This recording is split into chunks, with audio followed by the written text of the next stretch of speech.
எண்ணற்ற ஞானிகளும் சித்தர்களும் யோகிகளும் அவதார புருஷர்களும் அவ்வப்பொழுது உலகில் தோன்றி மக்களின் துயர் நீக்கி இறைநிலை வழிகாட்டிவிட்டு சென்றிருக்கிறார்கள். அந்த வரிசையில் புதுச்சேரி என்னும் புண்ணிய பூமி ஆன்மீகம் கலந்த மண் சார்ந்த பூமியாக நெடுங்காலமாக உள்ள ஊராகும். இம்மண்ணில் எண்ணற்ற சித்தர்கள் வாழ்ந்து ஜீவ சமாதி அடைந்துள்ளனர். புதுச்சேரிக்கு வேதபுரி, வேதபுரம் என்ற ஆன்மீக பழைய பெயர்களும் உண்டு என்றும் சொல்லப்படுகின்றது. ஓம் ஸ்ரீ சக்திவேல் பரமானந்த குரு சுவாமிகள் தென்னார்காடு மாவட்டத்தில் உள்ள கடலூரில் 200 ஆண்டுகளுக்கு முன் அந்தன மரபில் தோன்றினார். சிறு வயது முதலே தேவி பராசக்தியை வணங்கும் சிறந்த பக்தராக விளங்கிய அவர் எங்கும் பரந்திருக்கும் பரம்பொருள் தன்னுள் இருப்பதை அறிந்துணர்ந்தார். ஆத்ம ஞானமே தமக்கு தேவை, ஆத்ம தரிசனமே தாம் காண வேண்டிய காட்சி என்ற நிலையில் கங்கை, காசி, ஹரித்வார், பண்டரிபுரம், காஷ்மீர் போன்ற பகுதிகள் முழுவதும் சுற்றினார். இதன் விளைவாக மன அலைச்சல் நின்றது. சித்தர்கள் நடமாடும் இமயமலைக்கும் சென்றார். எல்லாவற்றிற்கும் மேலாக உயிர் மீது உடலுக்கு பற்றில்லை, உடல் பற்றை உயிர் விட்டது. இரண்டும் பற்றற்ற நிலையில் ஒன்றினில் ஒன்றாக ஒன்றி வாழ்ந்தார். அவர் நினைத்ததெல்லாம் பரமனை, சிந்தித்ததெல்லாம் பரந்தாமனை, எண்ணியதெல்லாம் ஏக பொருளை, எங்கும் இறைவன் மயம் என்ற உணர்ச்சி அவ்வருளை பொங்கி வழிந்தது. அதனால் தரையில் கால் வைத்து நடக்கவும் கூசினார். மக்கள் பேசுவதை பார்த்து இறைவன் அவர்கள் உருவில் பேசுகின்றனர் என்று சொல்வர். நாய்கள் குரைக்கும், அதை வைத்து இறைவன் இவ்வடிவத்தில் பேசுகின்றார் என்று அவற்றினிடையே விளையாடுவார். கதிரவனின் பிரகாசத்தை பார்த்து ஆனந்த கூத்தாடுவார். உன்னை என்னால் தொட முடிகின்றதே என்று மகிழ்ச்சி அடைவார். எனது தாத்தாவிற்கு பிறகு எனது தந்தை, அதற்கு பிறகு நான். இப்போது எனது வயது 70. நான் சிறு வயதிலே இன்றைக்கு இந்த திருக்கோயிலாக இருக்கிற இடம் ஒரு தோப்பாக இருந்தது. நான் இந்த தோப்பில் விளையாடும் போதே ஐயாவின் சீடரை தான் பார்த்திருக்கிறேன், ஐயாவை நான் பார்த்ததில்லை. ஐயாவின் புகழ் அப்போது இந்த கோயிலுக்கு வந்து பக்தர்கள் தங்களுடைய பிணி பலவிதமான பிரச்சனைகளையும் இங்கு வேண்டி செல்வார்கள். அவர்கள் வேண்டி சென்று அடுத்த வாரத்தில் வந்து அவர்கள் குறைகள் நிவர்த்தியானதாக தெரிவித்து இங்கே வந்து அவருக்கு பூஜை புனஸ்காரம் செய்து மகிழ்ந்தார்கள். இப்படிப்பட்ட இந்த சூழ்நிலையில்தான் ஐயாவின் திருப்புகழ் புதுவை மாநிலம் எங்கும் பரவியது. ஐயாவை பற்றி ஒரு சிறிய தகவல் சொல்ல வேண்டுமென்றால், ஐயாவின் பூர்வீகம் கடலூரை சேர்ந்தவர். ஐயா வீட்டில் இருந்தபோது அவர்கள் குடும்பத்தில் உள்ள சிறு மனஸ்தாபம் காரணமாக வீட்டை விட்டு வெளியேறி இந்த தோப்பில் தான் வந்து தஞ்சமடைந்தார். இங்கு வந்து அம்மனுக்கு சக்தி பூஜை தான் முதலில் அவர் செய்து சக்தியை தான் வழிபட்டார். அதன் பிறகு அவருக்கு ஒரு ஞான அருள் தோன்றி அவர் வட மாநிலத்தில் உள்ள ஹரித்துவாரிலிருந்து இமயமலை, காசி இமயமலை வரை சென்று தன்னை ஒரு ஆன்மீக குருவாக மாற்றிக்கொண்டுதான் திரும்ப இங்கே வந்து இந்த கோயிலில் தஞ்சம் புகுந்தார். இங்கிருந்து பக்தர்களுக்கு தினமும் அருள் பாலித்தார். இங்கே இந்த கோயிலில் வரும் அனைத்து பக்தர்களின் குறைகளும் ஐயாவின் ஆசையினால் நிறைவேறியது. இப்பேற்பட்ட சூழ்நிலையில்தான் ஒரு நாள் ஐயாவின் நித்திரையில் தோன்றியபடி இந்த கோயிலுக்கு எகுத்த மாதிரி இன்றைக்கி இந்த வீட்டு வசதி வாரிய குடியிருப்பு இருக்கு இல்லையா, இந்த வீட்டு வசதி வாரிய குடியிருப்புக்கு பின்னால் இன்றைக்கு rotor mill, AVF Anglo French textile என்று சொல்கிற அந்த இடம் ஐயாவின் அந்த நிஷ்டையின் காலத்தில் அது ஒரு பெரிய தோப்பாக தான் இருந்தது. ஐயாவின் நித்திரையில் வந்ததுக்கு பின்னால் தான் இங்கே எதிரில் துணி வரப்போகிறது, மக்களுக்கு உதவும் வகையில் துணி ஆலை ஒன்று வரப்போகிறது என்று அன்றே அவர் கணித்து சொன்னார். அது அப்போது அங்கே மில்லோ ஒரு கட்டடமோ ஒரு நெசவாலையோ எதுவும் கிடையாது. அது ஒரு பெரிய ஒரு தோப்பாகத்தான் இருந்தது. அதற்கு பிறகு பக்கத்தில் மக்கள் ஏறி செல்லும் ஒரு வண்டி வாகனம் வரப்போகிறது என்று சொன்னார்கள். அப்போது வரும் பக்தர்களுக்கெல்லாம் எல்லாமே நான் சொல்லுவது வந்து இன்றையிலிருந்து ஒரு 150 காலம் பின்னோக்கி சென்று பாருங்கள். அந்த காலகட்டத்தில் சாதாரணமாக எந்தவித வசதியும் இல்லாத காலத்தில் எதிரில் வந்து துணி ஆலை வரப்போகிறது என்று சொல்கிறார், பக்கத்தில் தொடர் வண்டி வரப்போகிறது என்று சொல்கிறார். இதையெல்லாம் சாத்தியமா என்று ஒரு நம்பகத்தன்மை இல்லாமல் மக்கள் குழம்பி வந்தார்கள். இப்பேற்பட்ட காலத்தில்தான் தொடர்ந்து மக்கள் வந்து ஐயாவிடம் தங்களுடைய குறைகளையும் தங்களுக்கு ஏற்பட்ட கஷ்டங்களையும் சொல்லி அதில் நிவர்த்தி பெற்றவன் ஐயாவின் புகழ் பரவியது. இப்பேற்பட்ட சூழ்நிலையில் தான் ஐயா திடீரென்று ஒரு நாள் நான் நித்திரையில் ஆளப்போகிறேன், நான் இந்த உலகை விட்டு செல்லப்போகிறேன் என்று சொல்லி ஜீவசமாதி அடைந்தார். அவர் ஜீவசமாதி அடைந்த பின்னால் தான் ஜீவசமாதி அடைந்து ஒரு 25-30 வருடம் கழித்து தான் எதிரேல் வந்து ஒரு ஆலை புனரமைக்கப்பட்டது. அதற்கு பிறகு தான் பக்கத்தில் ரயில்வே லைன், மக்கள் ஏறி செல்லும் ரயில்வே, இந்த தென்னக ரயில்வே என்று சொல்லுவாங்களே, அது அரக்கோணம் திருச்சியிலிருந்து புதுச்சேரிக்கு ஒரு பாதை அமைத்து இங்கே ரயில்வே வாகனம் வந்து மக்கள் பயன்பாட்டிற்கு வந்தது. குண்டலமான முகம், குமிழ் சிரிப்பு, அருள் பார்வை, சாதாரண நடுத்தர உயரம், எலுமிச்சம் பழம் போன்ற மேனி. இறைவா, நீ எங்கும் இருக்கின்றாய், உன்னை நான் எங்கும் பார்க்கின்றேன், உன்னிடம் பேசுகின்றேனே, இப்படியே இருந்தால் போதும் என்று ஆனந்த கண்ணீர் விட்டுக்கொண்டே இருப்பார். உடம்பு முழுவதும் அவர் கண்ணீரால் நனையும். சுவாமிகள் ஒரே அன்புமயம், சுவாமிகள் ஒரே ஆனந்தமயம். இமயமலை வரை சென்று பின்னர் சுவாமிகள் புதுவைக்கு ரயில்வே கேட் அருகில் அரூப நிலையில் தரிசித்தார். தேவி பராசக்தியை தினமும் வழிபட எந்திரங்களை பயன்படுத்த தொடங்கினார். தினசரி பூஜை, ஏழைகளுக்கு மூலிகை வைத்தியம், பக்தர்களின் குறைகளை தீர்த்தல், இப்படியாக தம் வாழ்நாளை கடத்தி கொண்டிருந்தார். வெளியூர்களிலிருந்தும் நிறைய மக்கள் இவரது தரிசனம் நாடி வர ஆரம்பித்தனர். சுவாமிகள் ஆனந்தமயமாக லக்ஷ்மி கடாட்சமுள்ள முகமாக காட்சியளித்தார். பாமர மக்கள் வந்து குவிந்தனர். நோயுற்றவர்களின் நோய் குணமாக்கினார். அப்பகுதி மக்களின் துன்பம் சிறுக சிறுக மறைந்தது. யாராவது தங்கள் கஷ்டங்களை சுவாமிகளிடம் சொன்னால், இதோ இறைவன் இருக்கின்றானே, கஷ்டம் எங்கே, ஆனந்தமாக இருங்கள், சந்தோஷமாக போ என்பார். வந்தவரின் கஷ்டம் அக்கணமே மறைந்துவிடும். சுவாமிகளை காலை தரிசனம் செய்தால் அன்று முழுவதும் சந்தோஷமாக இருக்கும் என்பதை மக்கள் கண்டுணர்ந்தார்கள். நம்பிக்கையும் ஏற்பட்டது. வயது வளர்ந்தது. அவரின் பேரன்பு பிரபஞ்சம் முழுவதும் பரவத் தொடங்கியது. ஒரு நாள் மாலை அப்படியே உட்கார்ந்திருந்தார். எதையோ பார்த்து சிரித்துக் கொண்டிருந்தார். ஒரு திக்கையை நோக்கி தொடர்ந்து சிரித்துக் கொண்டிருந்தார். பக்கத்தில் இருந்தவர்களுக்கு ஒன்றும் புரியவில்லை. அருகில் இருந்தவர்கள் ஆச்சரியத்தோடு வினவினார்கள், அங்கே ஆண்டவன் சிரிக்கப் போகிறார், 1000 பேர் வாழப் போகிறார்கள் என்று ஆனந்தத்தில் மகிழ்ந்தார். தன் வேட்டியை எடுத்து காட்டி துணி வரப்போகிறது என்று சிரித்தார். 11th ஸ்டாண்டர்ட் படிக்கிறேன். நான் 10th இருந்தால் இங்கே வரேன். எல்லா எக்ஸாமும் நல்லா தான் எழுதுகிறேன். இப்போயும் நல்லா தான் எழுதியிருக்கேன். நான் டெய்லியுமே ப்ரேயர் பண்ணுவேன். எக்ஸாம் அன்னைக்கு வரைக்கும் எல்லாம் நல்லா தான் எழுதிட்டுருக்கேன். இனிமேல் நல்லா எழுதுவேன். நான் டாக்டர் ஆகணும்னு ஆசைப்பட்றேன். இப்போ வரைக்குமே சித்தர் எனக்கு ஹெல்ப் பண்ணிகிட்ருக்காரு. ஃப்யூச்சர்லேயும் ஹெல்ப் பண்ணுவார் நம்புகிறேன். போன வருஷம் 10th வந்தேன். நான் இங்கே சாமி கும்பிட்டு இங்கே போய் தான் எக்ஸாம் எழுத ஸ்டார்ட் பண்ணது. எல்லாமே நல்லா ஸ்கோர் பண்ணேன்.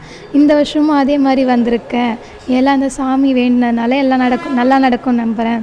சித்தர்களின் ஒரே குறிக்கோள் இறை உணர்ந்து இறையுடன் கலக்கும் வரை மூப்பை தள்ளி வைத்து நோய் இல்லாமல் இதே உடம்பை மரணமில்லாமல் தான் விரும்பும் வரை வாழும் மார்க்கம் அறிந்து அதை மக்களுக்கும் அறிவித்தவர்கள்தான் சித்தர்கள். சித்தத்தில் சிவனை கொண்டு அவனோடு கலந்தவர்கள் சித்தர் என்பார்கள். இயற்கையோடு இயற்கையாக வாழ்ந்து இயற்கை முற்றிலும் அறிந்தவர்களே சித்தர்கள். அழிவில்லாதவர்கள், அரூபராக பல ஆயிரம் ஆண்டுகளாக வாழ்பவர்கள் சித்தர்கள். சித்தன் போக்கு சிவன் போக்கு என்பார்கள். சித்தர்கள் காற்றில் கலந்திருப்பார்கள். சித்தர்கள் தாம் விரும்பியவர்களுக்குத்தான் காட்சி கொடுப்பார்கள். சித்தர்கள் வழிபாடு, சித்தர்கள் பற்றி தெரிந்து கொள்ள ஆர்வம் காட்டுபவர்கள், சித்தர்களின் தரிசனம் கிடைக்காதா என ஏங்குபவர்களும் இருக்கின்றார்கள். சித்தர்கள் ஜீவ சமாதிகளை தேடி தேடி அலைந்து தரிசனம் செய்பவர்களைப் போல் சித்தர்களின் தரிசனத்திற்காக தவம் கிடந்து ஏங்கி தவிப்பவர்களும் இப்பொழுது உண்டு. ஆட்டோ ஓட்டுன்னு இருக்கிறேன். நான் தினமும் இந்த கோயிலுக்கு வந்துட்டு போகிறேன். அப்பப்போ அவ்வப்போது அபிஷேகத்துக்கு பால் வாங்கி கொடுப்பேன். இங்கே வர்றது மூலம் என்னுடைய வாழ்க்கையில் கொஞ்சம் சுபிட்சமான சூழ்நிலையை நான் அனுபவிக்கிறேன். புதுச்சேரி சக்திவேல் பரமானந்த கோயிலை, அதாவது நம்ம முன்னோர்கள் கருமாதி பண்ணுற கொட்டகையா பின்பக்கத்தில் இருந்தது. அதன் பின்பக்கத்திலே ஒரு புத்து கோயில் இருந்தது. அதை சுற்றி பால் வியாபாரம், பால் ரொட்டி தந்து கொண்டு இருந்தார்கள். இதனையெல்லாம் புனரமைத்து சீரமைத்து இப்போ இந்த கோயில் நல்லா வளர்ச்சி பெற்றதற்கு மிக முக்கிய காரணமாக இருந்தவர்கள் இருக்கிறார்கள். இப்பயும் சீரும் சிறப்புமாக இப்போ இருக்கக்கூடிய நிர்வாகிகளும் இந்த கோயிலை மேலும் புனரமைத்து நல்ல நிலைக்கு பக்தர்கள், அதாவது ஒரு 20-30 வந்த பக்தர்கள் இப்பொழுது 200-300 பக்தர்கள். ஓம் ஸ்ரீ சக்திவேல் பரமானந்த குரு சுவாமிகள் மன அமைதி நாடி வரும் அன்பர்களின் மனதில் இறைவன் நிழல் புலப்பட செய்வார். இறைவனின் படைப்பு தத்துவத்தை மற்றவர்களுக்கு சுட்டிக்காட்டி அவர்களும் அந்த ஆனந்தத்தை அனுபவிக்கும்படி செய்தார். மக்கள் அனைவரும் அவரின் இயற்பெயரான சக்திவேல் என்பதனை சக்திவேல் பரமானந்த சுவாமிகள் என்று வழங்கலாயினர். சில காலம் அமைதியோடு இருந்தார். இரவிலும் பகலிலும் தூங்குவதில்லை. ஒரு நாள் விடியற் காலையில் எழுந்து உட்கார்ந்து கொண்டு தரிசிக்க வருவோரையெல்லாம் நாளைக்கு வாங்கோ நாளைக்கு வாங்கோ ஒவ்வொருவரையும் பார்த்து கரம் குவித்து கும்பிட்டு சொன்னார். இதை கேட்டு அவர்களுக்கு உடல் புல்லரித்தது. சுவாமி சொற்படி மறுநாள் சாமியை பார்க்க வந்தார்கள். ஓம் ஸ்ரீ பரமானந்த சத்குரு சுவாமிகள் பரமானந்தத்தில் திளைத்து சமாதி நிலையில் மூழ்கிவிட்டார். தியான நிலையில் அமர்ந்த சக்திவேல் பரமானந்த சுவாமிகள் ஆடி மாதம் 23ஆம் நாள் ஜீவ சமாதியானார். அவரின் சீடர்கள் அவர் விருப்பப்படியே அவர் சுட்டிக்காட்டிய இடத்தில் அவரை சமாதி செய்து வழிபட்டனர். பக்தர்கள், அருளாளர்கள், ஆத்ம சாதகர்கள் அனைவரும் கூடினர். புதுவையில் உள்ள முதலியார்பேட்டை ரயில்வே கேட் அருகில் சுவாமி அருளுடலை அடக்கம் செய்தனர். சுவாமிகள் பூஜித்த இயந்திரம் அங்கேயே உள்ளது. புதுவை சித்தர் பூமி. புதுவையிலே பல சித்தர்கள் வாழ்ந்திருக்கிறார்கள். அதிலும் சிறப்பான சித்தராக இருக்கவர் இங்கே இருந்த சக்திவேல் பரமானந்த சுவாமிகள். அவருடைய அருள் இன்றைக்கு நீக்கமர நிலைத்திருக்கிறது. புதுச்சேரியிலே இந்த பகுதி சீராக சிறப்பாக இருக்கிறது என்று சொன்னால் அதற்கு இந்த சித்தருடைய கருணைதான் காரணம் என்று இங்கே இருக்கின்ற மக்களெல்லாம் நம்பிக்கொண்டிருக்கிறோம். இங்கே நாள்தோறும் அவரை வழிபடுகிற மக்கள் பல்வேறு இடங்களிலிருந்து வந்து கொண்டிருக்கிறார்கள். பல்வேறு ஊர்களிலிருந்து வந்து கொண்டிருக்கிறார்கள். அவருடைய அருள் எல்லோருக்கும் நிரம்ப கிடைக்க வேண்டும் என்பதுதான் எங்களுடைய நோக்கம், எங்கள் பணியினுடைய பண்பு. அதுதான் இவர் ஒரு தனி மனிதனாக வாழ்ந்து மகானாக மாறிய ஒரு மகா புருஷன். அவருடைய ஆலயத்திலே நாங்கள் பணிபுரிவது நாங்கள் செய்த பாக்கியம் என்று நாங்கள் கருதுகிறோம். இது பல்வேறு நூற்றாண்டுகளுக்கு முன்னால் இவர் வாழ்ந்திருந்தாலும் இன்றைக்கு வாழ்ந்தது போல மக்கள் அவரை நேசிக்கிறார்கள். மக்களுக்கு அவர் அருள் பாலிக்கிறார். அவர் மக்கள் வேண்டியதை அவர் அளிக்கிறார். இங்கு வந்து சென்றுகின்ற மக்களுக்கு நினைத்தது நடக்கிறது, கேட்டது கிடைக்கிறது. அதுதான் இந்த சித்தர் பூமியினுடைய மிகப்பெரிய விசேஷம் என்பதை நாங்கள் பெருமையாக சொல்லிக்கொள்கிறோம். அதிலே நாங்கள் நிர்வாகிகளாக இருந்து இங்கே சிறப்பாக செயல்படுவது நாங்கள் செய்த பூர்வ புண்ணியத்தில் நாங்கள் செய்த புண்ணியம், பாக்கியம் என்று கருதுகிறோம். நன்றி, வணக்கம். இன்று மக்கள் மனதில் பக்தி பெருகுகின்றது. அனைத்து மத ஆலயங்களிலும் மக்கள் கூட்டம் நிறைந்து காணப்படுகின்றது. மக்கள் இறைவனின் அருளை வேண்டி ஆலயங்களுக்கு செல்கின்றனர். தங்களது பிரச்சனைகளில் இருந்து விடுபடவும், எதிர்காலத்தை வளமாக்கவும், சந்ததியினர் அனைத்து நலன்களையும் பலன்களையும் பெறுவதற்கும் ஏதேனும் ஒரு வழியில் தமது அடிப்படை பிரச்சனைகளை தீர்க்கவும் இவர்கள் கடவுளிடம் முறையிடுகின்றனர். பலனும் பெறுகின்றனர். ஜீவ சமாதி அடைந்த இடத்தில் முக்கியமாக தியானம் செய்தால் முன்னர் பல ஆன்மீகவாதிகளுக்கு ஜீவசமாதியான சித்தர்கள் நேரில் காட்சி அளித்துள்ளனர். அதேபோல் காட்சியளிக்க வாய்ப்புள்ளது என்றும் சொல்லப்படுகின்றது. நான் 11th ஸ்டாண்டர்ட் படிக்கிறேன். நான் வந்து எல்லா பப்ளிக் எக்ஸாமுக்கும் நான் இங்கே வருவேன். 10th நான் நல்ல மார்க் எடுத்திருக்கேன். இப்போ எழுதின எல்லா எக்ஸாமும் நல்லா எடுத்திருக்கேன். நான் இன்ஜினியர் ஆகணும்னு ஆசைப்பட்றேன். நான் இந்த சாமியை எப்போவுமே வேண்டுறேன். நான் இந்த கோயிலுக்கு கடந்த 5 வருஷமாக வந்துட்டுருக்கேன். இங்கே வந்து எது வேண்டுனாலும் அது நம்ம நினைக்கிறத விட நல்லபடியாக நடந்து நல்லபடியாக சுபிட்சமாக இருக்குது. அதனால் இந்த கோயில் நல்ல பிரசித்தி பெற்ற கோயில். அது இல்லாமல் இந்த கோயில் சித்தர் சொன்ன சில குறிப்பேடுகள்லாம் இங்கே நடந்திருக்கு. இது வந்து இங்கே நல்ல கோயில். அதை விட நல்ல வேண்டுதல் நிறைவேறும். பொதுவாக ஜீவசமாதியில் இருக்கும் ஆன்மீக நபர் உடல் அளவில் இறந்தபோதும் உடல் தாண்டிய நிலையில் சூட்சும அளவில் அங்கே செயல்படுவர். ஜீவசமாதி ஆனவரை பின்பற்றுபவர்கள் அங்கே தியானம் செய்து ஆன்மீகத்தில் முன்னேற்றம் காண வருவோர். மேலும் பொதுமக்கள் பலருக்கு சூட்சும நிலையில் இருந்து உதவி புரிவார்கள் ஜீவசமாதி ஆனவர்கள் என்பது குறிப்பிடத்தக்கது. ஜீவசமாதி என்றால் ஜீவனை சமாதியாக்குவது என்று பொருள். ஜீவன் என்பது உயிர்.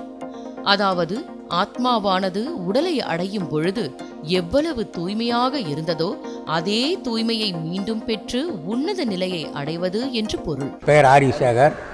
நான் இந்த பகுதியை சார்ந்தவன். இந்த கோயிலினுடைய கும்பாபிஷேகத்திலிருந்து தொடர்ந்து இந்த சக்திவேல் பரமானந்த சித்தர் ஆலயத்தில் தினமும் வந்து கொண்டு இருக்கிறேன். என்னுடைய வாழ்க்கையில் பலவிதமான பிரச்சனைகள் இருந்தும் இந்த கோயில் வந்ததிலிருந்து எனக்கு மன நிம்மதியை கொடுத்திருக்கிறார் இந்த சித்தர். அதிலிருந்து என்னுடைய வாழ்க்கையில் தினமும் காலையில் முதல் கடமையாக இந்த கோயில் வந்து வழிபட்டு தான் அனைத்து வேலைகளும் செய்வேன். சில நாட்களுக்கு பிறகு அன்றைய பிரெஞ்சு அரசும் தனியார் நிறுவனமும் சமாதிக்கு எதிரிலுள்ள தென்னந்தோப்பை பார்வையிட்டனர். மலமளவென்று சீரமைக்கும் வேலையையும் கட்டிடம் கட்டும் பணியையும் துவங்கினர். அந்த இடத்தில் துணி நெசவாலை ஒன்று துவங்க இருக்கும் செய்தியை கேள்விப்பட்டு மக்கள் ஆச்சரியத்தில் மூழ்கினர். தொடர்ந்து அங்கு ரயில் பாதை போடும் பணியையும் அரசு துவங்கியது. பெரிய நெசவாலை திறக்கப்பட்டு ஆயிரக்கணக்கான தொழிலாளர்களுக்கு வேலைவாய்ப்பை உருவாக்கி தந்தது. அனைத்தும் இந்த சித்தரின் கருணையினால் தான் என்பதை உணர்ந்து மக்கள் அவரின் பெருமையை பெரிதும் போற்றினர். மக்கள் சந்தோஷத்தில் திளைத்தனர். சக்திவேல் பரமானந்த சுவாமிகளின் வார்த்தை இவ்வளவு சீக்கிரம் உண்மையாகும் என்று அவர்கள் நினைக்கவில்லை. அவருடைய சமாதியை புதிய நம்பிக்கையுடன் வணங்க ஆரம்பித்தனர். ஒவ்வொரு வருடமும் அவர் சமாதியான ஆடி 23ஆம் தேதியை குரு பூஜையாக கொண்டாடினர். நாடி வரும் பக்தர்களுக்கு அவர்களது எண்ணத்தை நியாயமான வேண்டுதல்களையும் இன்று வரை நடத்தி அருள்கிறார் என்பதில் ஐயமில்லை. ஊர் மக்களின் ஆசையுடனும் சக்திவேல் பரமானந்த சுவாமிகளுக்கு மகா குரு பூஜை மிக சிறப்பாக இன்றைய வரையிலும் நடைபெற்று வருவது சிறப்பம்சமாகும். மகா குரு பூஜை அன்று அன்னதான நிகழ்ச்சியும் நடைபெறுகிறது. அருட்குரு ஸ்ரீ சக்திவேல் பரமானந்த சுவாமிகளின் காலத்தை சரிவர கணிக்க இயலாவிட்டாலும் இவர் வள்ளலாரின் முன் தோன்றியவர் என்ற கருத்து நிலவுகிறது. இவரின் காலம் 1850 1880 வரை என கணக்கிடப்படுகிறது. சித்தர்கள் நிறைந்த நமது புதுவை மாநிலத்தில் என்றும் பக்தி மனம் நிறைந்த ஸ்ரீ சக்திவேல் பரமானந்த சுவாமிகளை வணங்குவோம், அருள் பெறுவோம். ஐயா சக்திவேல் பரமானந்த ஐயா வழிபட்ட சிவலிங்கம் இது 2008 வரைக்கும் கீத்துக்கோட்டா இருக்கும்போது இவர் தான் மூலவராக இருந்தாங்க. 2008 பிறகு கும்பாபிஷேகம் நடந்த பிறகு 2 சீடருடைய சமாதி இருந்தது. அந்த சமாதி இடத்துல தான் ஐயா வழிபட்ட சிவலிங்கத்தை இங்கே வழிபட்டு பூஜை பண்ணுறாங்க. காலையில் ரெகுலராக நைவேத்தியம் பண்ணுறாங்க. இங்கே வர்ற பக்தர்கள் வடக்க பார்த்து தியானம் பண்ணும்போது அவங்க வந்த இலக்கை அடையிறதுக்கான வழி நடத்தி கொடுக்குறார் நம்ம சக்திவேல் பரமானந்த ஐயா. இந்த பகுதியில் உள்ள படிக்கிற மாணவர்கள், வேலைக்கு செல்கின்ற வியாபாரிகள், ஆஃபீஸ் செல்கிற நிர்வாகிகள் எல்லாருமே இங்கே வந்து வழிபட்டு செல்கிறாங்க. 100% இங்கே சக்ஸஸ் ஆகும். குறைஞ்சபட்சம் 3 மாதத்தில் அவங்க வந்த இலக்கை அடையத்துக்கான வாய்ப்பு கிடைக்குது. அது மட்டும் இல்லாமல் திருமண தடை அவங்களுடைய ஜாதகத்தை ஐயாவுடைய எந்திரத்தில் வச்சா குறைஞ்சபட்சம் 3 மாதத்துலேயே அவங்களுடைய திருமண தடை நீக்கப்படுகிறது, குழந்தை பாக்கியம் கிடைக்கிறது, மன அழுத்தம் இதை எல்லாமே நீக்கி கொடுக்கிறார் நம்ம சக்திவேல் பரமானந்தம். கடவுளை காண முயற்சி செய்பவன் பக்தன் என்றும் கடவுளை கண்டு தெளிந்தவன் சித்தன் என்றும் அழைக்கப் பெற்றனர். சமுதாய நலம் பெற மக்களோடு மக்களாக இருந்து அனைத்து உயிர்களிலும் இறைவனைக் கண்டு மனித முன்னேற்றத்திற்கு வழிகாட்டுபவர்களாக சித்தர்கள் அன்றும் இன்றும் விளங்குகின்றார்கள். சித்தர்களுக்கு தமிழ் ஆன்மீக துறையிலும் தத்துவத் துறையிலும் மிக முக்கிய இடம் உண்டு. சித்தர்கள் என்ற சொல்லுக்கு சித்தி பெற்றவர்கள் என்று பொருள். இமயம், நியமம், ஆசனமம், பிரணாயமம், பிரத்யாகரம், தாரணயம், தியானம், சமாதி ஆகிய 8 வகை யோகாங்கம் மூலம் அட்டமா சித்திகளை பெற்றவர்கள் சித்தர்கள். மருத்துவத்தோடு யோகம், ஜோதிடம், மந்திரம், ரசவாதம் போன்ற அறிவியலையும் தமிழுக்கு சித்தர்கள் அளித்துள்ளனர். மெய்ப்புலன் காண்பது அறிவு என்பதற்கு இணங்க உண்மை அல்லது நிஜநிலை அடைய முயற்சித்தவர்கள் சித்தர்கள். சித்தர்கள் மரண பயத்தை வென்று எதையும் சாதிப்பவர்களாக வாழ்ந்திருக்கிறார்கள். நீரினுள் இருத்தல், நெருப்பினுள் அமர்தல், கூடு விட்டு கூடு பாய்தல், வான்வழியே செல்லுதல் முதலிய சித்த வேலைகளை செய்துள்ளனர். ஒவ்வொருவரும் பிறக்கும் பொழுது தூய்மையான ஆத்மாவாகத்தான் பிறக்கின்றோம். ஆனால் வளரும் பொழுது காலம் செல்ல செல்ல உலகம் என்னும் மாயையில் சிக்கி பல பாவங்களை செய்கின்றோம். ஜீவ சமாதி என்பது உயிர் என்ற ஆத்மாவானது ஒரு உடலை தேர்ந்தெடுத்து அதில் சஞ்சரிக்கும் பொழுது எவ்வளவு தூய்மையாக இருந்ததோ அதே தூய்மையான நிலையை மீண்டும் அடைந்து பரமாத்மாவிடம் ஒருங்கிணைவது என்று அர்த்தம். இதை செய்வது என்பது சாதாரண விஷயம் அல்ல. தியானம், தவம், கடுமையான விரதங்கள் என கடுமையான மனநிலைகளை கடந்துதான் இந்த ஜீவ சமாதியை அவர்களால் அடைய முடியும். ஒருவர் ஜீவசமாதி ஆகும் பொழுது உடல் அழுகுவது இல்லை, மாறாக ஜீவனற்ற அந்த உடல் சுருங்கி வற்றி போகும். கெட்டு போகாது. மகான்கள் தங்கள் உடலை விட்டு பஞ்சபூத நிலைகளில் எந்த நிலையில் வேண்டுமானாலும் தங்களின் ஆத்மாவை உருவகம் செய்து கொள்ள முடியும் என்று சொல்லப்படுகின்றது. பொதுவாக ஜீவசமாதி அடைபவர்கள் உலக நன்மைக்காக வேண்டியே அதை செய்வார்கள். அப்படி செய்யும் பொழுது அந்த எண்ணங்கள் அவர்கள் உடலோடு ஒன்றி இருக்கும். அந்த எண்ணங்களின் அதிர்வுகள் அந்த ஜீவ சமாதியின் மீது இருக்கும். கட்டுமானங்களில் எதிரொலித்துக் கொண்டே இருக்கும். நாம் அவற்றை வலம் வரும் பொழுது அந்த அதிர்வுகளானது நம் மனதையும் தாக்கி அதை தூய்மை செய்து நல்ல சிந்தனைகளை நம் மனதிற்குள் விதைத்துவிடும். பல மகான்கள் ஜீவசமாதியை தேர்ந்தெடுக்க இதுவே முக்கிய காரணம். நாமும் இனி பக்தியுடன் வலம் வந்து நல் பேற்றினை அடைவோம். ஐயா சக்திவேல் பரமானந்த ஐயா சித்தருடைய ஜீவசமாதி இதுதான். மூலவர் இவர் தான். அவர் எழுதப்பட்ட யந்திரம், முதல் யந்திரம் மனோமணி யந்திரம் சொல்லுவாங்க.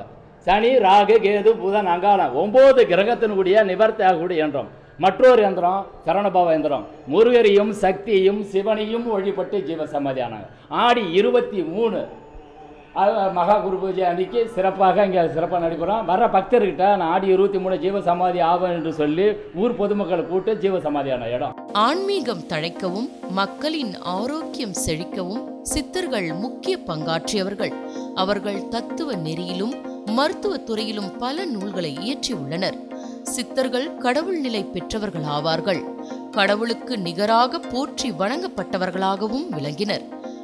மனிதம், மாமனிதன், இறைத்தூதன், சித்தன் வளர்ச்சிக்காகவே சித்தர்கள் உருவாகி இருக்க வேண்டும் என்ற தன்மையில் அவர்களது வாழ்வியல் நிகழ்வுகளை ஆராயும் பொழுது யோகி, ஞானி, மகான், ரிஷி, தவசி, மாமுனிவர் என்ற பல்வேறு நிலைகளில் காலந்தோறும் சித்தர்கள் வாழ்ந்துள்ளனர் என்பதை அறிய முடிகின்றது.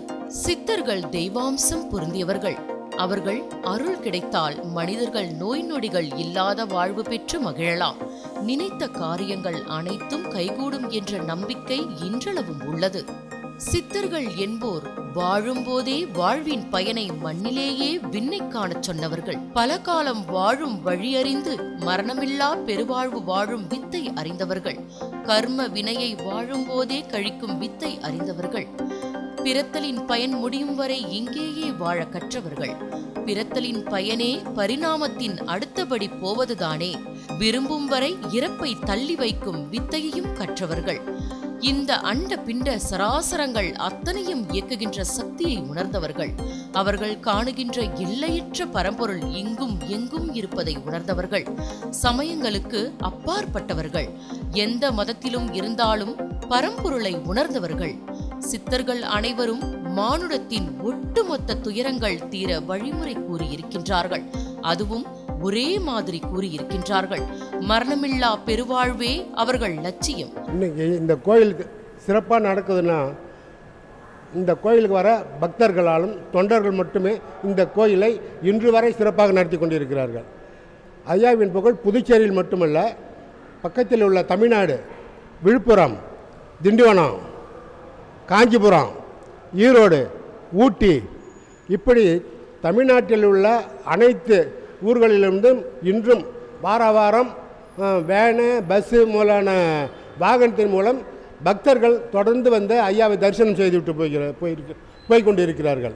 ஒரு பக்தர் வந்து இங்கே வந்து இன்றைக்கி 20ஆம் தேதி நான் அன்னதானம் பண்ணணுன்னார். இன்றைக்கி வந்து இவ்வளோ சந்தோஷமாக நான் இருக்கிறதுக்கு காரணம் எனக்கு ஐயா தான். பல்வேறு தரப்பு மக்களும் தொண்டர்களும் மாணவர்கள் தன்னுடைய கல்வி சான்றிதழ் பரீட்சைக்கு போகும்போது இப்போ கூட பார்த்துக்கலாம், பரீட்சைக்கு போகிற மாணவர்கள் வந்து இங்கே வந்து ஐயாவை வணங்கி விட்டு சென்று தான் தேர்வு எழுதுவார்கள். தேர்வில் ஐயாவை வணங்கிவிட்டு சென்ற மாணவர்கள் 90% பேர் தேர்ச்சி பெற்றிருக்கிறார்கள். அதே போல் வேலைவாய்ப்பிலும் குறிப்பாக சொல்லணும்னாக்கா அந்த தாய்மார்கள் சில பேர் வந்து அந்த குழந்தை பாக்கியம் இல்லாதவங்க வந்து வேண்டி குழந்தை பெற்று அவர்கள் செய்த காணிக்கையை என்னால் இப்போது சொல்ல முடியாத ஒரு சூழ்நிலை. அப்பேற்பட்ட பக்தி நிறைந்து ஐயாவின் அருள் புதுவை மாநிலம் மட்டுமல்ல தமிழ்நாடு முழுவதும் பரவி கிடக்கிறது. ஐயாவின் அருள் தொடர்ந்து இந்த மாநில மக்களுக்கு மட்டுமல்லாமல் தமிழ்நாட்டு மக்களுக்கும் அனைத்து வெளிமாநில மக்களும் வந்து அவரை வேண்டி அவரை அருளை பரிபூர்ணமாக பெற்று சென்றிருக்கிறார்கள் என்பதை இந்த நேரத்தில் தங்கள் முன் தெரிவித்துக் கொள்வதில் நான் மிகுந்த சந்தோஷம் அடைகிறேன்.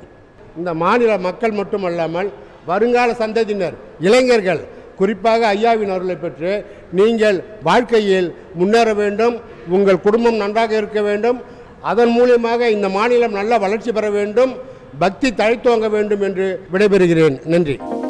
சித்தர்கள் சராசரி மனிதர்களிடம் இருந்து தங்கள் சிந்தனையால் தனித்தன்மையால் வேறுபட்டவர்கள். அவர்கள் மனித வாழ்வின் ரகசியத்தை அறிய முற்பட்டவர்கள். தங்களை உலக லவ்வீக வாழ்வில் இருந்து விடுவித்துக் கொண்டவர்கள். ஆசைகள் மற்றும் உறவுகளை துறக்க முயற்சிப்பவர்கள். தாங்களே தங்கள் வாழ்வியலை பகுத்தறிந்து நிலையான உண்மையை தேடுபவர்கள்.